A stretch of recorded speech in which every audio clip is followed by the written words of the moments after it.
कंदकोट में अयाज़ लतीफ़ पलेजो की अगवानी में सिंध बेदारी मार्च जो है कंदकोट में शुरुआत थी चुकी है। अयाज़ लतीफ़ पलेजो की अगवानी में सवें कारकुन इन रैली में शरीक आहिनि। अचो त अगवाननि सां ॻाल्हायूं था, इन हवाले सां हू वधीक असांखे छा था ॿुधाइनि। कंदकोट खां कराची ताईं डिंगी भंडार ऐं कारंजर जबल ते थियल कब्ज़े ख़िलाफ़ ही शहर एहतजाज जो 1050 किलोमीटर का मथे कराची ताईं पहुंचंदो 8 नवंबर 2020 ते।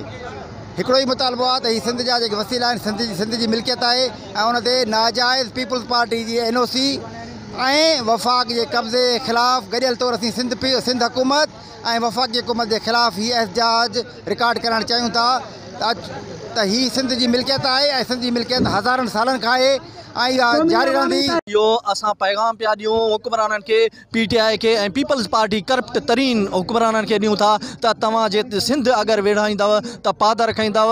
अॼु अयाज़ लतीफ़ पलेजो जे सरबराही में कंदकोट खां मोहब्बत सिंध हज़ारे लखे माण्हुनि जे अॻवानी में सिंधियाणी तारीख़ जे अॻवानी में निकिरी चुको आहे। इन में असां एहतजाज जेको रिकॉर्ड करायूं था, असां पंहिंजो एक्शन बि ॾेखारे सघूं था। असां इन अयाज़ साहब लतीफ़ जे रैली में गॾु थिया आहियूं। असांजो मक़सदु इहो आहे जेको विफ़ाक़ सिंध जे आर्डिनेंस ते धाड़ा हणे थी पई, बेटनि ते कब्ज़ा करे थी पई, उहे असांखे नामंज़ूर आहिनि। असां सिंध जे मसइले ते हमेशह सिंध वासियुनि सां गॾु हूंदा। अॼु क़ौमी अवामी तहरीक जे सरबराह जनाब अयाज़ लतीफ़ पलेजो साहब जी अॻवानी में कंदकोट खां कराची ताईं हिकु अज़ीम वाली शान मोहब्बत सिंध बेदारी मार्च थिए पियो, जेको वफ़ाक़ तरफ़ां आर्डिनेंस जारी कयो आहे सिंध जे बेटनि ख़िलाफ़।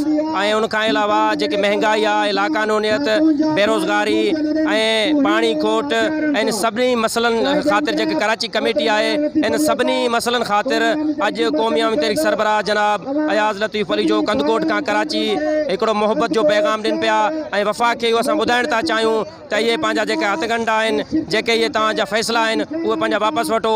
ॿी सूरत में सॼी सिंध सरापा एहतजाज हूंदी। क़ौमी अवामी तहरीक पारां सिंध बेदारी मार्च जेको आहे उहो कंदकोट खां शुरुआत थी चुकी आहे। अयाज़ लतीफ़ पलेजो समेत मुख़्तलिफ़ क़ौमी अवामी तहरीक जे अॻवाननि ऐं सियासी समाजी अॻवाननि जो ॻाल्हियूं ॿुधियूं आहिनि। इमरान अली खोसो, टाइम न्यूज़, कंदकोट।